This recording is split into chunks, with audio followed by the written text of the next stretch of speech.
que é que veio primeiro, hein? O ovo ou a galinha? Alessandra? Se você tem também essa dúvida em casa, o Código Aberto responde hoje. Tá começando e você vai ter a resposta para essa e outras perguntas que tem a ver com a sua origem. Tá aqui, ó. Esse é o tema do Código Aberto especial de férias, de repente pode chamar de férias, né? Origens. E a gente tá diretamente da onde, Alessandra? Estamos em Campos do Jordão, Serra da Mantiqueira, esse clima gostoso que tá aqui, Olha gente. só que beleza, nada melhor do que tá no meio aqui da Nossa, natureza. as férias estão ótimas, né? Um sucesso. Muito boas. Nada melhor do que estar no meio da natureza para falar sobre a criação de Deus, não é verdade?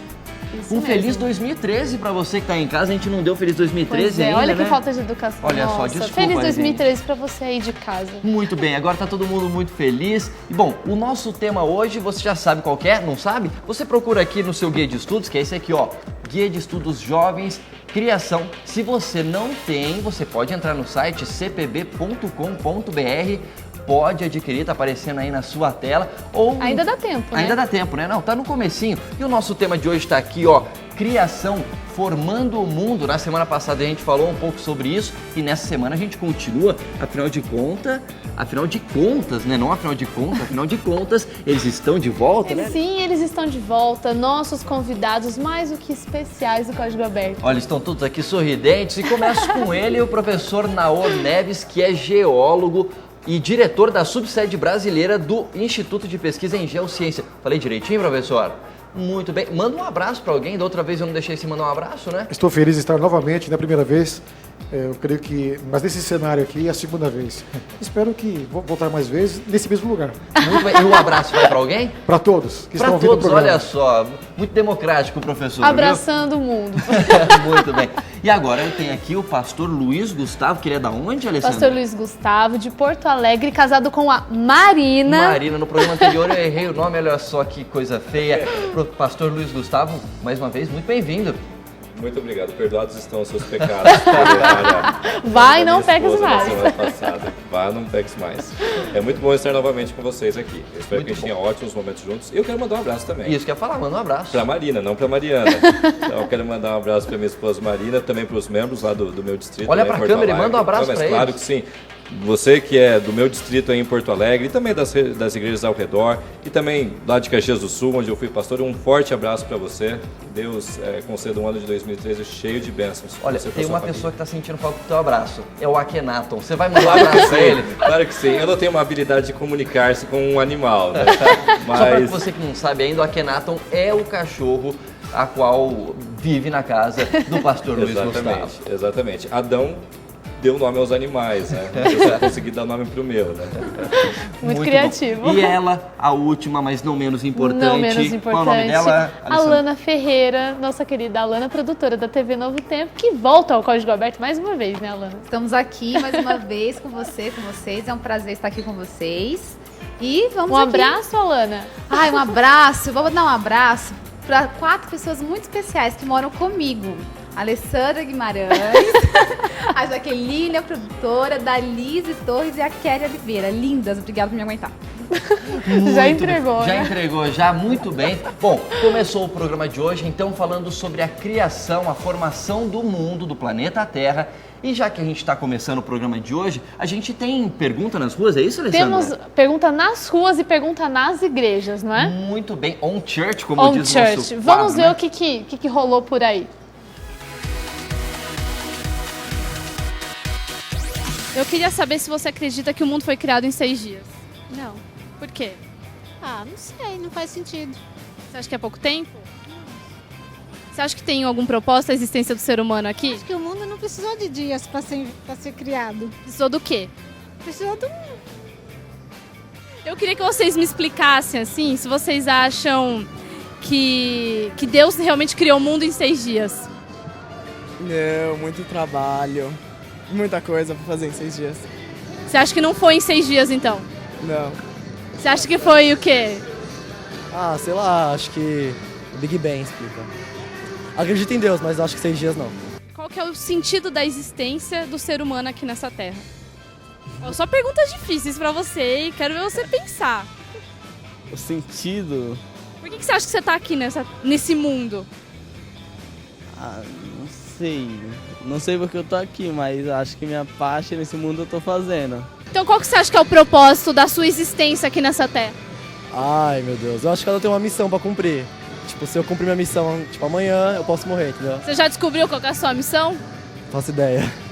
E você, que acredita a mesma coisa que seu colega? Acredito a mesma coisa que ele. Você já descobriu sua missão? Não.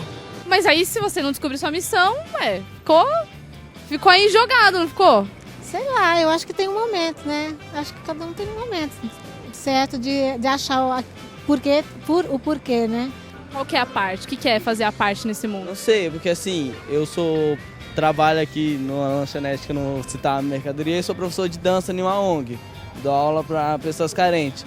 Tem vários jovens lá da minha periferia que eu consegui tirar das drogas com a dança.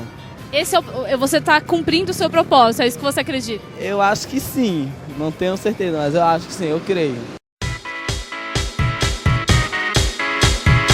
Eu queria que você respondesse pra mim se você acredita que o universo foi criado realmente em 6 dias, né? E no 7º Deus descansou, mas se você acredita que a criação foi literalmente em 6 dias, 24 horas. Eu acredito que sim.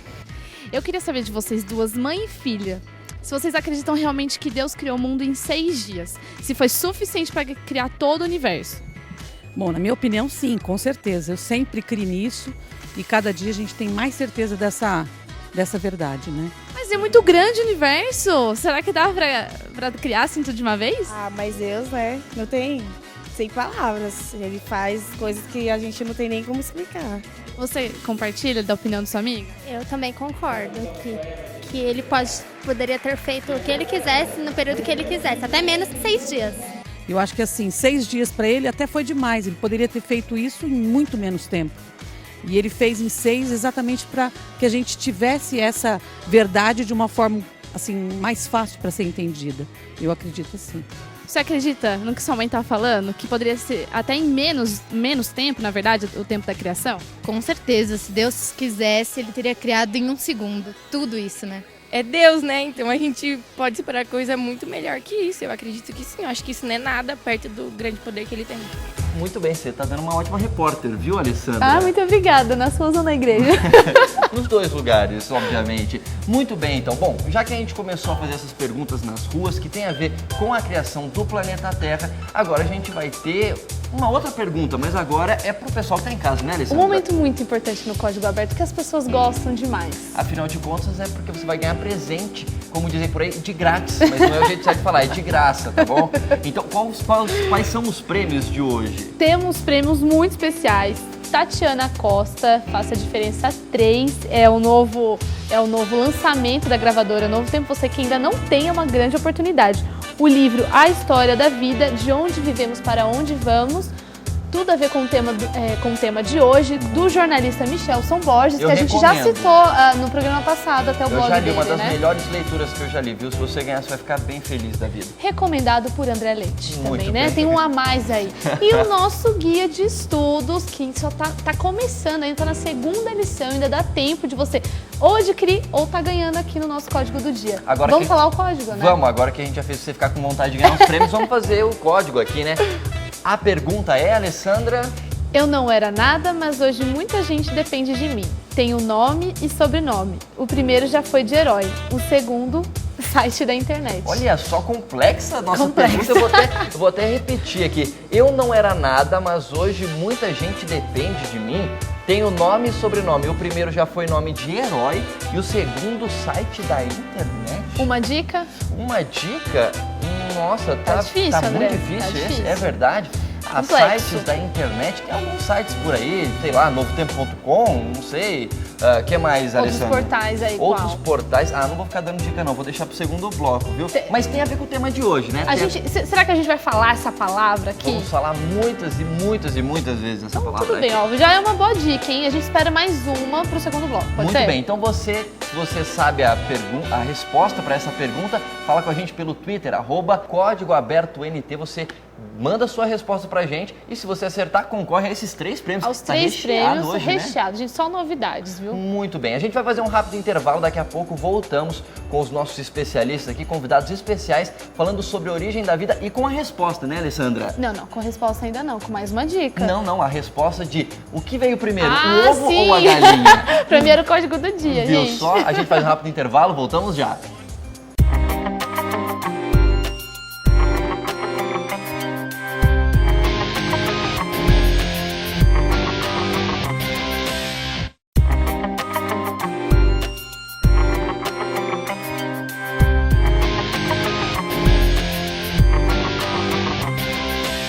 Estamos de volta diretamente de Campos do Jordão, no meio da Serra da Mantiqueira, No né, meio das Alessandra? montanhas, para esse código aberto, especial de férias, especial origens. Origens, olha aqui o nosso guia de estudos bonito, né? Super bem desenhado. Enfim, estamos de volta para falar sobre a criação do planeta Terra.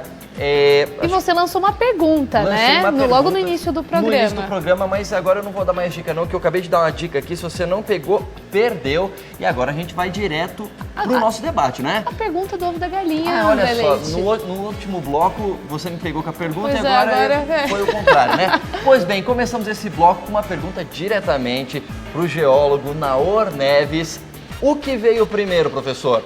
O ovo ou a galinha? Eu não sou biólogo. Ah, olha só, mas geólogo eu vou me esforçar aqui. Eu creio que de alguma forma... Responda essa pergunta. Vou tentar.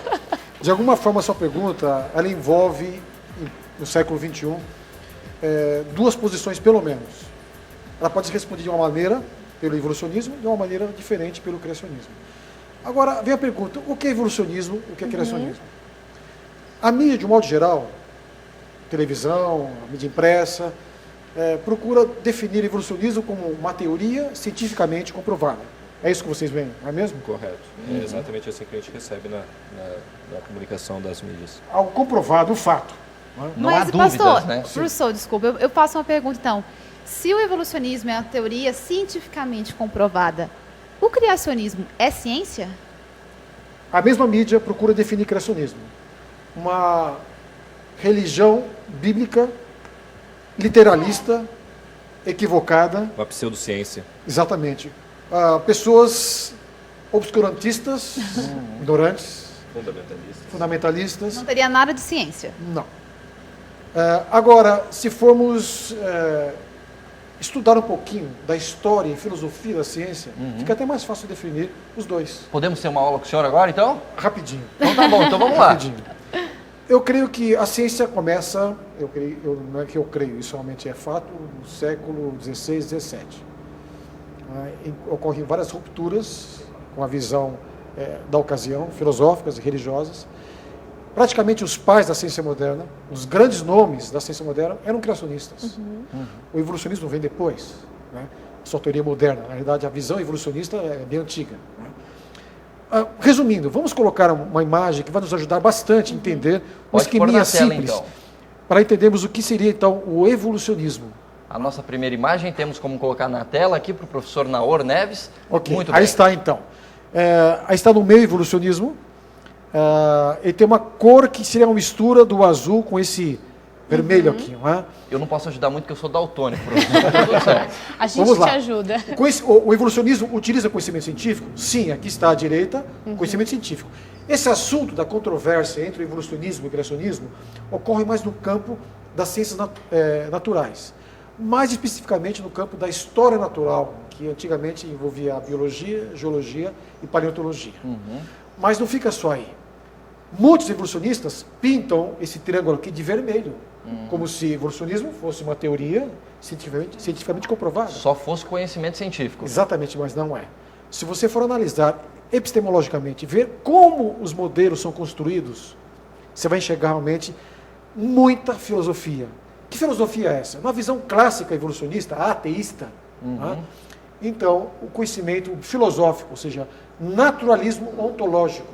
Ou seja, aqueles cenários imaginários que nós discutimos na lição anterior, narrativas hipotéticas, de onde vem isso? Não, isso vem realmente de uma visão ateísta, onde o indivíduo imagina cenários, usa o reducionismo, né, que a ciência usa, mas muitas vezes de maneira equivocada, e procura misturar argumentos filosóficos conhecimento científico, de maneira tão habilidosa que você não enxerga essa mistura. Entendi. Ou seja, faltam evidências, coloca o conhecimento filosófico como se fosse uma evidência. Exatamente.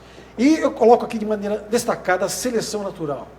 Não a seleção natural que ocorre realmente, mas a seleção natural com superpoderes. Aqui, poderoso agente, criador e mantenedor. A seleção natural não é isso, mas o evolucionismo coloca como se fosse. Ou seja, a seleção natural é capaz de criar, né? Gerar complexidade. Isso não é verdade. Então, ao definirmos o evolucionismo, eu tenho que considerar esses 3 campos do conhecimento.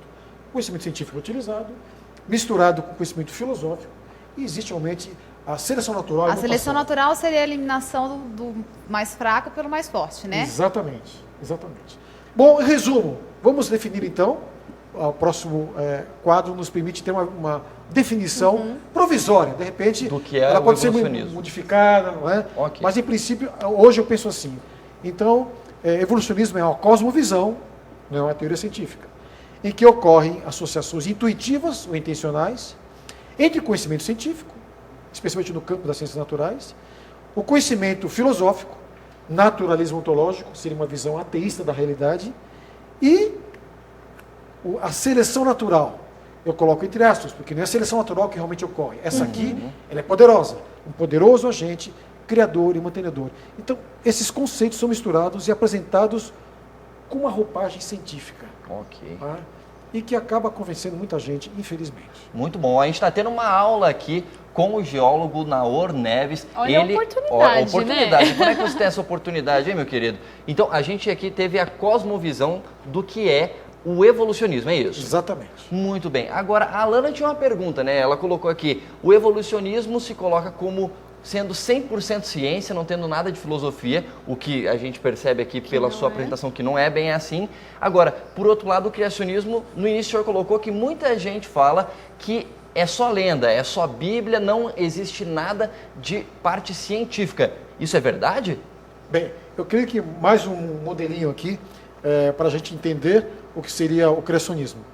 Olha, eu seria desonesto se eu colocasse algo diferente. Que na minha vida acadêmica, como pesquisador e professor, durante 13 anos, eu fui aluno, durante 20 anos, aluno e professor de 2 universidades públicas, a Unesp e a USP, envolvido totalmente no meio acadêmico, inclusive com o evolucionismo. E minhas pesquisas me mostraram algo diferente. Então, ao colocar essa definição de criacionismo, ela se ajusta perfeitamente às minhas investigações científicas, como criacionista. Então, aqui está o criacionismo, essa cor amarelada, né, que é uma mistura do verde com o vermelho. Criacionismo, se vale do conhecimento científico? Certamente que sim. Né? É triste as pessoas não compreenderem. Alguns dizem, mas no passado, esses pais da ciência que você disse aí, Newton, Faraday, Maxwell, Boyle, Pasteur, Blaise Pascal, dentre outros, na época era comum isso, hoje não precisamos mais. Mas, espera um pouquinho. Se fosse prejudicial o conhecimento bíblico, esses cientistas não teriam sido realmente pessoas tão fantásticas. Eles fizeram toda a diferença no campo da ciência. As bases, realmente, eles estabeleceram do conhecimento científico moderno. Eu acho que vale até abrir um parênteses, porque tem gente que às vezes fica pensando assim, fala, esse negócio de criacionismo é coisa de gente ignorante, que não sabe o que está falando, ou que só não falam da Bíblia, só na verdade, fala da Bíblia. Né? Agora, fica claro pelo que o senhor está falando, que a gente tem renomados cientistas, que você já ouviu falar, como Isaac Newton e outros, como você citou, Blaise Pascal, que eram cientistas e criacionistas. Ou seja, uma coisa não impede a outra, né, professor? De forma alguma, inclusive, lendo os textos científicos desses cientistas e os filosóficos e teológicos, esses cientistas que fizeram a diferença, eles transitavam livremente pelas ciências naturais, pela filosofia, a boa filosofia, e pela teologia bíblica. Muito bem. O Luiz Gustavo vai falar alguma coisa? Exatamente. Eu acredito que a gente tenha não apenas esses exemplos clássicos do passado, pessoas que fundamentaram todo o caminho para que a ciência se desenvolvesse ao que ela é hoje, mas nós teríamos também exemplos atuais. Então, eu lembro de não é a minha área, mas eu lembro de John Polkinghorne, que foi por muito tempo responsável pelo Queen's College da Universidade de Cambridge. É um físico quântico e ministro anglicano. Ele é anglicano e também um cientista, um físico quântico. E ele escreveu um livro que não é apenas uma demonstração mais precisa do que seja ciência, mas também uma manifestação de quase um louvor a Deus pelas aquelas maravilhas. Né? O nome desse livro é Um Mundo, não tem tradução para o português, mas isso mostra que é possível você ver atualmente grandes cérebros da ciência sendo compatíveis com uma crença em Deus. Alguns vão dizer, os céticos, os ateus, eles foram até bons cientistas, apesar de serem cristãos. Essa frase está equivocada. Com esse exemplo último fica claro. Eles foram bons cientistas por causa de serem realmente cristãos. Muito bem, então a gente está tendo, você está acompanhando, a gente está tendo uma aula aqui sobre o que é o evolucionismo, o que é o criacionismo com o professor Naor Neves. Vamos lá, continue aí, professor. Bem, então, fica claro, os exemplos recentes, infelizmente, alguns até têm a mesma visão, mas eles têm dificuldade de se manifestar, tendo em vista a imposição inquisitiva da academia atual, nossos dias. Tá? Muito bem. Muito bem, o conhecimento bíblico histórico é valorizado. Boa parte desses cientistas eram também teólogos.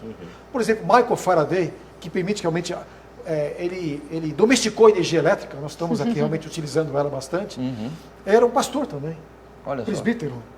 Okay? Eu lembro que o senhor, desculpa lhe interromper, mas isso veio do senhor mesmo, que eu assisti uma palestra sua, o senhor terminou uma apresentação falando de um livro de Isaac Newton sobre matemática, que o último parágrafo é praticamente um louvor a Deus, uma doxologia a Deus. Não é do último parágrafo, é durante o texto. Durante o texto, ok. É mais do que Quem sabe essa parte ter me distraído um pouco. Ele mistura, ele está naquelas... O livro é difícil de ler, é uma obra-prima no campo científico. Talvez um dos maiores saltos no campo da ciência moderna. Ele para, entendendo em profundidade, aquela complexidade, aquele ordenamento. Isso só pode ser proveniente de um Deus. Um Deus poderoso, onisciente, onipresente. Não é? Isso é fantástico. E olha, e serve de repente como curiosidade para você que não sabia que Isaac Newton, que falou sobre a lei da gravidade, descobriu a lei da gravidade, ele também escreveu livros sobre profecia bíblica, é isso mesmo, né? Daniel, Apocalipse. Sobre as profecias de Daniel e Apocalipse de São João. Um livro escrito por ele e realmente algo fantástico. A visão profética dele é muito parecida com a Igreja Adventista. É tanto que um cientista, ex-ateu, ex-marxista, ex-evolucionista, escreveu um livro mostrando essa semelhança entre a visão profética de Newton e da Igreja Adventista. Esse livro, Sir Isaac Newton, um adventista, publicado pela Sociedade Criacionista Brasileira. Muito bem. E agora a gente vai para o último ponto aqui, né, professor? Exatamente. Então, esse conhecimento bíblico histórico, a cor dele é verde, né? Nos apresenta o quê? Conhecimento de Deus. Deus atua tanto no campo natural, a natureza evoca esse Deus, as leis realmente que regem o comportamento da matéria e dos organismos, é Deus, não é? Que mantém, nós entendemos parte do poder mantenedor de Deus através das leis naturais que o cientista estuda, né? Origens, manutenção e restauração. Um Deus que está lá atrás, ele está hoje aqui, ele realmente promete a restauração. Então, quando eu vejo esse quadro aqui, aí eu entendo que criacionismo é isso.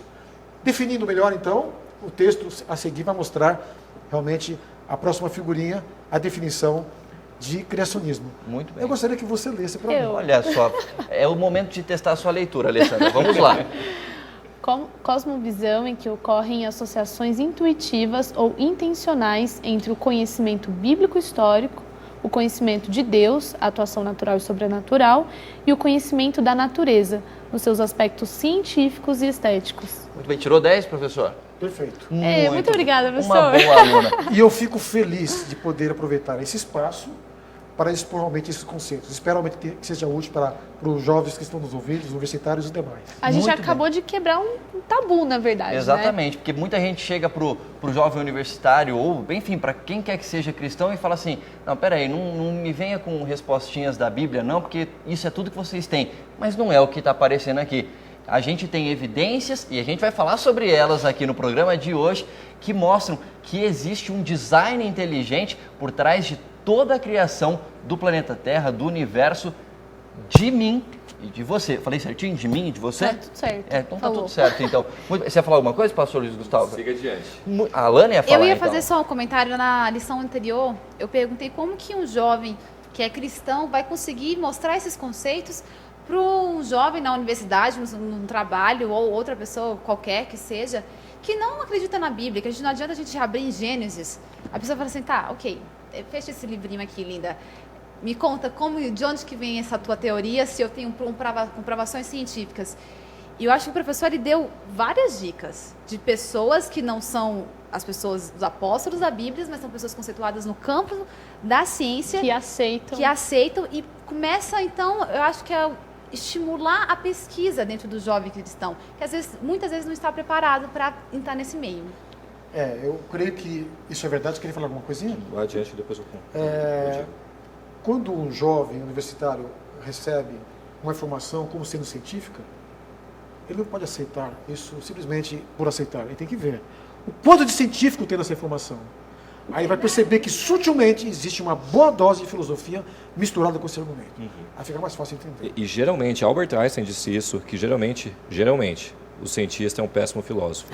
Geralmente. Se tratando de um cético, geralmente ele vai se deter aquilo que ele consegue lidar no laboratório. Ele esquece todo o resto. E ele acaba dizendo absurdos.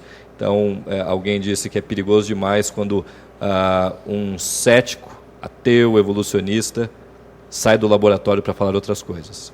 Então, esse é o risco. A gente tem que não apenas ficar com medo dessas disciplinas.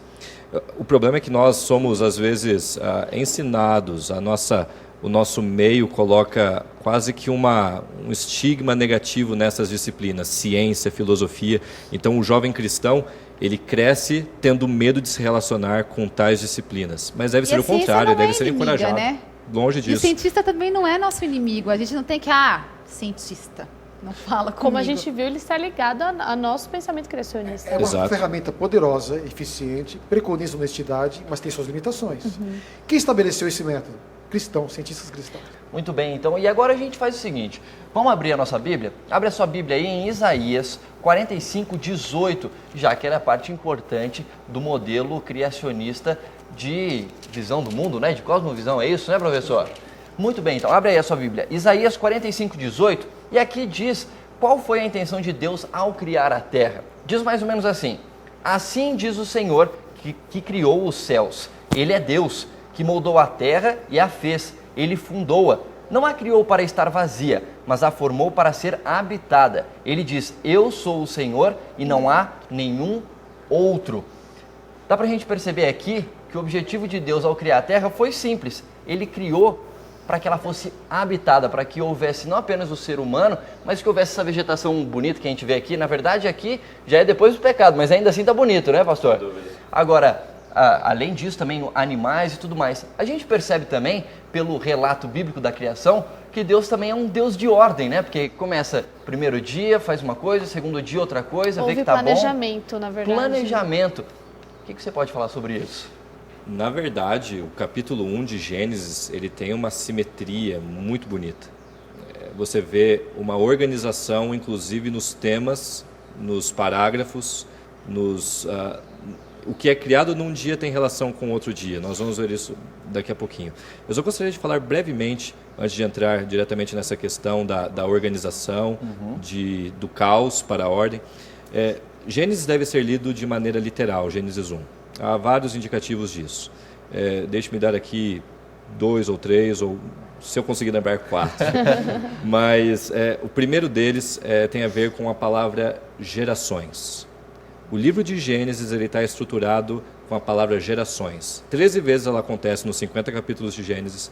E quando vai começar uma nova sessão, vai dizer, essas são as gerações de Adão, essas são as gerações de Noé, essas são as gerações de Abraão, de Jacó, de Isaac, de José. E em Gênesis 2:4 diz, essas são as gerações do céu e da terra. Ou seja, se nós pensamos em Abraão, e nós pensamos em Jacó, nós pensamos em Adão como personagens históricos, como uma narrativa autêntica, por que desconsiderar Gênesis 1 sendo meramente mitologia, uma alegoria? Esse é um primeiro motivo para ler Gênesis de maneira literal. Segundo, os dias da criação. Por exemplo, nós temos aí no verso 5, Gênesis 1, verso 5, vai dizer ali, e houve tarde de manhã o primeiro dia. Na língua que Moisés escreveu, o autor do livro de Gênesis, essa expressão primeiro dia, no original está ao contrário, dia 1. Toda vez, e note, são mais de 50 vezes, 57 se não estou enganado, que aparece essa construção, palavra dia, yom, e em hebraico, seguido de um numeral, sem exceção, significa um dia de 24 horas. Literal. Então, essa teoria, essa suposição de que a criação do mundo seria 7 dias seria literal, não, quer dizer, seria significativa, representativa. Milhões de anos. Milhões, seriam dias de 24 horas.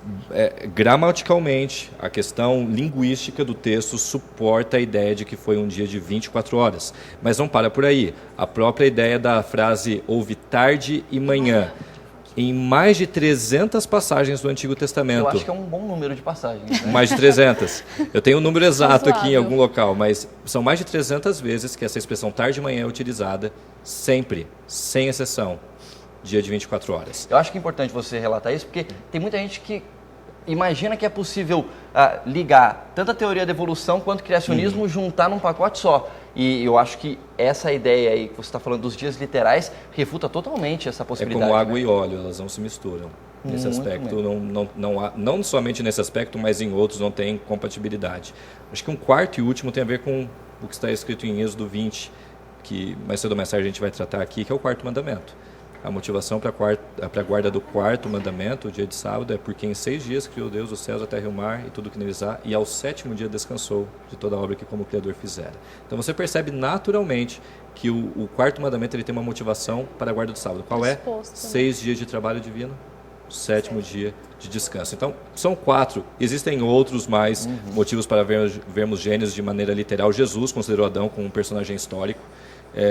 Paulo também considerou. Então, os autores bíblicos pensavam em Adão e Eva como personagens históricos. Agora, respondendo a sua pergunta, a questão da ordem, vamos só dar uma olhadinha aqui no verso 2, Gênesis 1, 2. Diz aqui, a terra, porém, estava sem forma e vazia, havia trevas sobre a face do abismo e o Espírito de Deus pairava sobre as águas. Existe muita discussão sobre um possível intervalo entre o verso 1 e o verso 2. Você tem uma cláusula, no princípio criou Deus os céus e a terra, porém, estava sem forma e vazia. Nós não sabemos quanto tempo existiu entre esses dois versos. Alguns falam que o verso 1 está relacionado com o primeiro dia da criação. Pode ser. Outros já argumentam que existe um intervalo que nós não sabemos de quanto tempo entre esses dois versos. O fato é, a declaração que nós temos aqui, a descrição que nós temos da terra no verso 2, não é outra senão sem forma e vazia. E é aqui que está a estrutura do capítulo 1 de Gênesis. Porque o que nós vamos ver é que nos primeiros 3 dias da criação, Deus forma. E nos últimos 3 dias da criação, Ele preenche. Só um exemplo. O que acontece no primeiro dia? E aí a gente até poderia discutir um pouquinho disso. Haja luz. Ok. Foi formado. E o que Deus fez no quarto dia? No quarto dia, Ele criou, deixa eu tentar lembrar aqui, Ele criou o sol, a lua e as estrelas. Ele formou e depois preencheu. Você vê ali separação das águas no verso no segundo dia. Que acontece no 5º dia da criação. As águas recebem seres viventes. Exatamente, as águas recebem seres viventes. No 3º dia, você tem a terra produzindo a vegetação. E aí o que você tem no 6º dia? Os animais terrestres, etc. Então você percebe essa beleza. A criação, o livro de Gênesis, capítulo 1, ele passa do sem forma para o formado, do vazio para o completo. E só tem um dia que ele foge dessa regra, que é o 7º. Ele não tem nenhum correspondente. Ele é um dia especial na semana da criação. Agora, uma das dúvidas que eu acredito que mais possa ser perturbadora para alguns é exatamente a questão do primeiro dia e do quarto dia. Tá, Deus criou a luz. Exatamente. Essa luz se não é o sol. Exatamente. Deus criou o sol, a lua e as estrelas, ou pelo menos o texto sugere isso. Há uma certa dúvida. Quem sabe o texto já esteja dizendo da existência deles, mas eles assumiram uma função no quarto dia. Mas de onde veio essa luz? De onde veio essa luz? Nós não temos, assim, como ser categóricos e dar uma resposta assim e ponto final. Agora, é muito interessante, nós estamos estudando Gênesis 1 aqui. Mas tem um salmo que ele é dedicado, ele é um hino para a criação de Deus, ou sobre a criação de Deus. É o Salmo 104. 104. O Salmo 104, ele segue a mesma sequência. São 30 versos aproximadamente ali, se eu não estou enganado. Ele segue a mesma sequência. Os dias da criação seguem a mesma ordem. E o começo desse salmo vai falar que Deus estava coberto com um manto de luz. Quem sabe a luz do primeiro dia era a luz do próprio Deus. Quem sabe? Não estou sendo dogmático aqui. Existe um estudioso adventista chamado Jacques Ducan que estudou profundamente esse salmo e chegou com essa conclusão. Mas não necessita ser algo que nos assuste. O propósito de Gênesis ali, de falar do quarto dia, não era tanto científico. Quem sabe era mais mitológico, era mais, não vou dizer mitológico, mas para tirar a ideia errada do que os povos tinham naquela época. Eles adoravam o sol, eles adoravam a lua, eles adoravam as estrelas. O que Deus fala? Eu que criei. E ele até colocou ali no texto, Moisés colocou ali como luzeiro maior, ou luz maior, luzeiro menor, para tirar essa ideia de que eles são divindades. Na verdade, eles foram criados por Deus para governar estações, determinar dia, noite e por aí vai. Muito bem. Bom, a gente está vendo aqui no Código Aberto Origens muitas informações que mostram que Deus é um Deus de ordem, que existe sentido em toda a criação divina. Não só informações, mas respostas também até, né? Com André? certeza. Agora, a gente tem uma informação interessante para você, que a Alana até perguntou no começo do bloco, né? Que tipo de informações eu posso dar para alguém, além do relato bíblico, onde é que eu posso encontrar evidências? A gente tem um vídeo que mostra muito interessante sobre uma coisa chamada complexidade irredutível. O que ela significa, professor Naori, em rápidas palavras? É uma complexidade, algo complexo, que não pode ser reduzido, irredutível ou irreduzível a nada. Michael Behe, que estabelece realmente esse modelo, ele não é criacionista, olha só. Importante. Ele usa uma ratoeira, até para exemplificar, que é simples. As partes de uma ratoeira, a mola, a plataforma, a isca. Se eu tiro uma das partes da ratoeira, ela não funciona. Então, o livro realmente onde esse conceito é lançado chama-se A Caixa Preta de Darwin. Um livro que mostra que Darwin não conhecia a célula, era uma caixa preta para ele. E os bioquímicos hoje sabem que a célula é de uma complexidade fantástica. Porque Darwin falava que uma coisa ia dando origem à outra, exatamente, né? Ia evoluindo para outra. Agora, essa questão da complexidade quer dizer, algumas coisas interdependem, não tem como elas terem evoluído ao mesmo tempo. Existirem em momentos separados, porque elas... Ou surgir gradualmente, parte a parte. Exatamente. Então, a conclusão de Michael Behe, um cientista, ou a célula surgiu pronta, ou jamais teria existido. Muito bem. E para explicar um pouquinho dessa situação, a gente tem um vídeo explicando essa questão da complexidade irredutível na biologia, ou seja, na vida de uma girafa. Acompanhe esse vídeo. A girafa mede cerca de 5,5 metros. Para enviar o sangue por aquele longo pescoço, contra a gravidade, a girafa dispõe de uma poderosa bomba, seu coração. O coração da girafa chega a medir 76 centímetros. Uma poderosa bomba. Tudo vai bem na vida da girafa até que essa criatura de 5,5 metros decide que precisa beber água. Então ela abaixa a cabeça para alcançar a água e daí temos um problema. Em vez de bombear contra a gravidade, seu coração agora bombeia a favor. E então o coração, ele se contrai e o sangue é projetado com força pelo pescoço abaixo, atinge o cérebro e estoura os miolos. E acabou o cérebro da girafa, entendeu? Ela está morrendo e pode estar pensando, eu preciso evoluir para resolver o meu problema. Quando eu me abaixo para beber água, eu estouro os miolos. E sabemos que animais mortos não evoluem. Mas seu cérebro não estoura. Porque quando ela abaixa sua cabeça, existem pequenas válvulas que se fecham ao longo da artéria do pescoço. Mas a pressão sanguínea no segmento após a última válvula ainda seria suficiente para estourar as arteriolas de seu cérebro, mas o sangue não entra no cérebro. O último segmento, que fica sob o cérebro, age como uma esponja. E essa esponja expande suavemente, permitindo ao animal beber água sem danificar o cérebro. E então aparece uma zebra correndo ao seu lado, mas a girafa ignora. Mas depois vem um leão. Opa, esse bicho quer me comer. É melhor eu dar o fora. A propósito, como ela sabe a diferença? Evolucionistas não nos explicam isso, mas o fato é que o leão chega, vai comer a girafa, e então ela se levanta, corre uns 5 passos e desmaia, com pouco oxigênio em seu cérebro. O leão aproveita a girafa desmaiada e a devora, e aí a girafa pensa, preciso evoluir aqui. Eu desmaio quando me levanto muito depressa, mas obviamente ela não desmaia. Por quê? Porque Deus a criou. Quando ela levanta a cabeça, as válvulas da artéria do pescoço se abrem. A esponja sob o cérebro esvazia suavemente o sangue oxigenado para dentro do cérebro. Há também válvulas que se fecham nas veias que descem pelo pescoço. Quando a girafa começa a correr, tudo está bem. A pressão do sangue está normal. Bom, como isso evoluiu? Ela precisa de todas essas partes juntas ao mesmo tempo de uma vez ou estará morta. Então, a girafa é mais um exemplo de projeto. Ela precisa de um projetista que a construa do jeito que ela é. A girafa mais alta do mundo chamava-se George. Morava no zoológico Chester, na Inglaterra. George tinha 6 metros, até a ponta dos chifres, que aliás chamam-se cornos.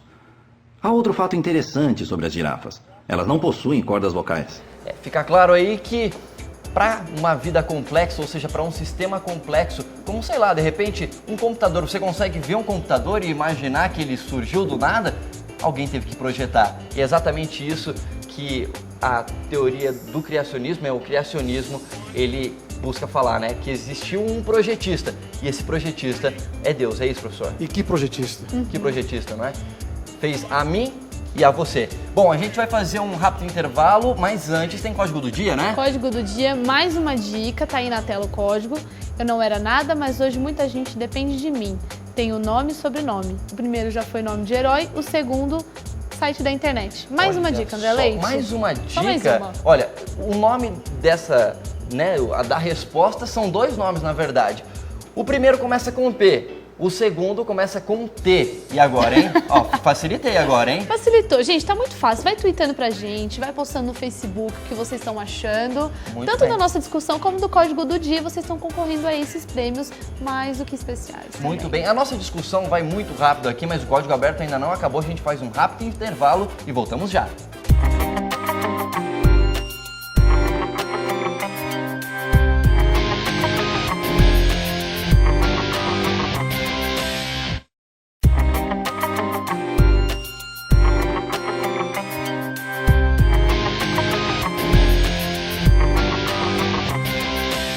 Código aberto volta com a pergunta que não quer calar. Qual é a pergunta, E que eu Alessandra? acho que o André Leite não quer responder, né? Porque ele fica enrolando.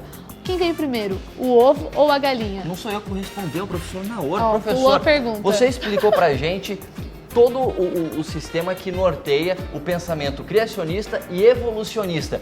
Quer dizer, então, que existe uma resposta para quem veio primeiro, o ovo ou a galinha, para cada um desses pensamentos? Eu creio que sim. No caso do criacionismo, é claro, quem veio primeiro? A galinha? Olha só. Agora, segundo a evolução, um ovo, não é? Com algumas modificações genéticas, alguma mutação, geraria já um ser diferente do seu progenitor ou progenitora. Então, a partir daí, realmente, podia surgir um novo ser. Então, o ovo veio primeiro. De acordo com o evolucionismo. Com as visões, né, na verdade. Muito bem, então, Alessandra, pergunta respondida. Tem outra pergunta que o pessoal quer saber a resposta em casa. Qual que é agora? Código do dia, né, Código André do Leite? Dia, porque o pessoal quer ganhar presente. Gente, Qual twitta presente pra gente, mesmo, tá quase Alessandra? acabando. Olha, Vamos é o mostrando aí. lançamento da Tatiana Costa, faça a Eu nunca diferença. seguro isso É daqui, verdade, eu vou ficar né? sorrindo Vai o aqui pra nosso essa câmera, assim, promoter. olha só. Muito bem, faz a propaganda agora. Leite, você tem que fazer uma cara que as pessoas tenham vontade de twittar. Olha, Isso mesmo. compre. Muito bem, não está aparecendo o meu rosto nesse momento, agora está, olha só, muito bem. Faça a propaganda, Alessandra. Bom, temos o nosso guia de estudos também, que está logo no começo, dá pra você adquirir, vai segurando. André, você tem que, tem que aparecer. Estou Isso. sorrindo. Muito bem. E o livro A História da Vida, do jornalista Michelson Borges, para você que quer saber mais sobre essa discussão que a gente só começou nessa temporada, né, André? Muito bem. Agora, uma coisa importante que a gente vai fazer agora é o quê? Dar a resposta. Da resposta. Acabou Muito o tempo, bem. tuitou, quem não Acabou. tuitou, tuita Vamos lá mais. então à resposta. Eu não era nada, mas hoje muita gente depende de mim. Tem o nome e sobrenome. O primeiro já foi nome de herói, o segundo, site da internet. Podemos responder por partes isso aqui? Podemos. Site da internet, qual é o site, Alana, que já descobriu o código? Olha a propaganda, hein? Começou com T. Com T, é qualquer? Então, T de? P. T de tatu, né? T de tatu, mas não é tatu o nome do site, hein? Qual é o nome do site? Terra. Muito bem. E o nome do super-herói qualquer? Capitão Planeta. Muito bem, então a resposta, juntando as duas, é o que, Pastor Gustavo? Capitão Planeta. Não, Capitão Planeta não. Planeta Terra. Planeta Terra, essa é a resposta. Ele se não é fixou no Eu capitão. ia falar que nem todo mundo vai saber quem é o Capitão Planeta. É né? verdade, Então, ficou mais Olha, eu difícil. soube porque o André me deu umas dicas. Muito bem, Só quem é um então. pouquinho mais antigo aqui. Muito bem, a resposta então é planeta Terra, afinal de contas, não era nada, como diz o relato bíblico, mas veio a existir. E hoje muita gente, como eu, você e todo mundo que está mundo aqui, dependemos do planeta Terra. Se você respondeu certo, o Twitter do Código Aberto, Código Aberto NT, vai dizer quem foi o vencedor, não é isso, Isso mesmo, mesmo. Alessandra? E boa sorte pra você, né, que acertou também. Muito bem. E olha, agora a gente vai ter uma última mensagem aqui com o pastor Luiz Gustavo, fechando tudo que a gente aprendeu aqui no Código Aberto Origens dessa semana. Muito bem. Tem muita coisa que a gente poderia aplicar de Gênesis capítulo 1 na nossa vida, mas eu acredito que um dos itens assim que mais falam ao meu coração, e eu gostaria que fizesse sentido para você, fosse importante para você, é que a maioria dos dias da criação, com exceção do sexto, que a gente vai estudar num outro momento, Deus sempre fala e as coisas acontecem. No livro de Salmos, por exemplo, capítulo 33, vai falar que os céus foram feitos pelo poder da sua palavra. A palavra de Deus é poderosa. E o interessante é que o Evangelho de João é aquele que identifica mais Jesus como sendo a palavra. Então a palavra, no princípio era a palavra estava com Deus, a palavra era Deus, todas as coisas foram feitas por ela, sem ela nada do que foi feito se fez. E lá no meio do capítulo 1 de João vai dizer que a palavra se fez carne e habitou entre nós. Qual é a importância disso no Evangelho de João? No Evangelho de João você não vê Jesus tocando uma pessoa para curar. Raramente você vê isso no Evangelho de João. Mateus, Marcos e Lucas mostram Jesus tocando nas pessoas e assim efetuando uma cura. João é diferente. Ele mostra Jesus falando e as coisas acontecendo. Qual era o propósito do evangelista? Qual era o propósito de João ao descrever Jesus dessa forma? A palavra de Cristo é tão poderosa como o seu toque. Nós não temos Jesus aqui conosco hoje, mas a sua palavra, o livro sagrado, é tão poderosa quanto o toque dele. E eu espero que essa palavra, a palavra de Deus, faça parte constantemente da sua vida. Muito bem, Que então coisa Código boa Aberto. saber disso, né? Maravilhoso. Maravilhoso. Agora, a gente vai ficando por aqui com o Código Aberto, mas antes um recado para você. Agora, quinta-feira, dia 17 de janeiro, começa o 7º encontro de criacionistas em São Paulo, no Centro Universitário Adventista de São Paulo, o UNASP. Então, você pode fazer a sua inscrição, se você quiser participar, essa discussão, né? que a gente está tendo aqui vai ser Muito mais amplo, né? Isso. E o professor Nor vai estar lá, né, professor? Certamente que sim. Muito bem, Deus você quiser. pode acessar o site que aparece aí na tua tela, é www.unasp-sp.edu.br/criacionismo. E aí lá você vai saber como participar desse encontro. Vamos despedir dos nossos amigos? Gente, Código Aberto de hoje, muito bom ter vocês por aqui, viu? Mas semana que vem tem vocês mais, de novo. tá sendo ótimo. Semana que vem a gente volta falando ainda mais sobre a criação e a gente vai descobrir quais são as digitais que Deus deixou no planeta Terra para mostrar que Ele é o Criador de tudo que existe por aqui. Tem isso? Tem isso, e Então você a não gente vai vai ver perder, semana né? que vem. Muito bem, gente, um abraço para vocês, muito obrigado mais uma vez. Um abraço para quem tá em casa, né, Alessandra? Código Aberto tá acabando. Tchau, gente. Tchau, um abraço.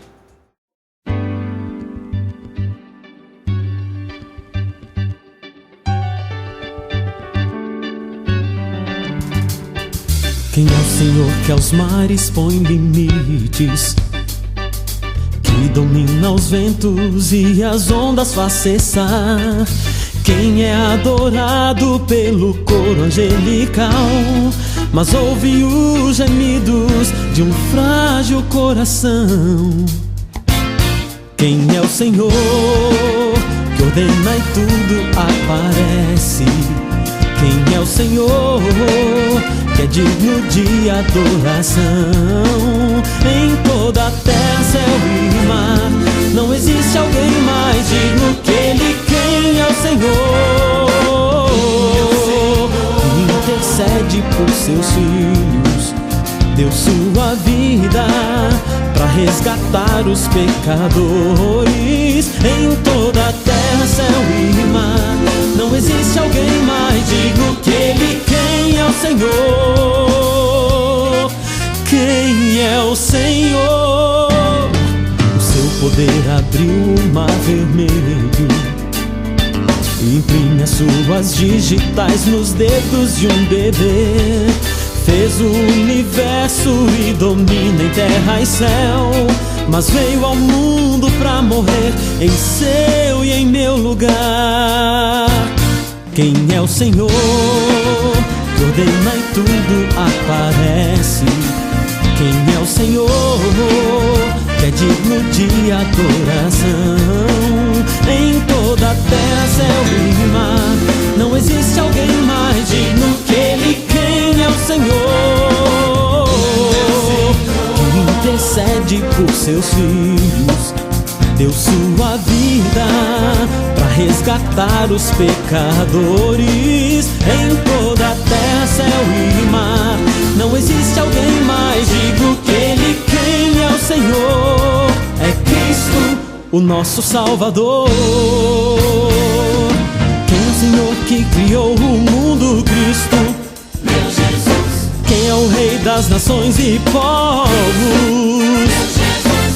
Quem é a rocha da salvação, Cristo, meu Jesus. Quem é a razão pra cantar louvores, Cristo, meu Senhor. Quem é o Senhor? Ordena e tudo aparece. Quem é o Senhor, que é digno de adoração?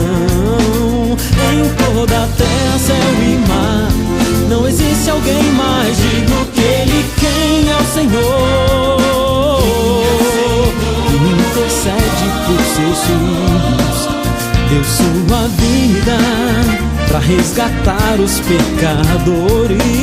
Em toda a terra, céu e mar, não existe alguém mais digno que Ele. Quem é o Senhor?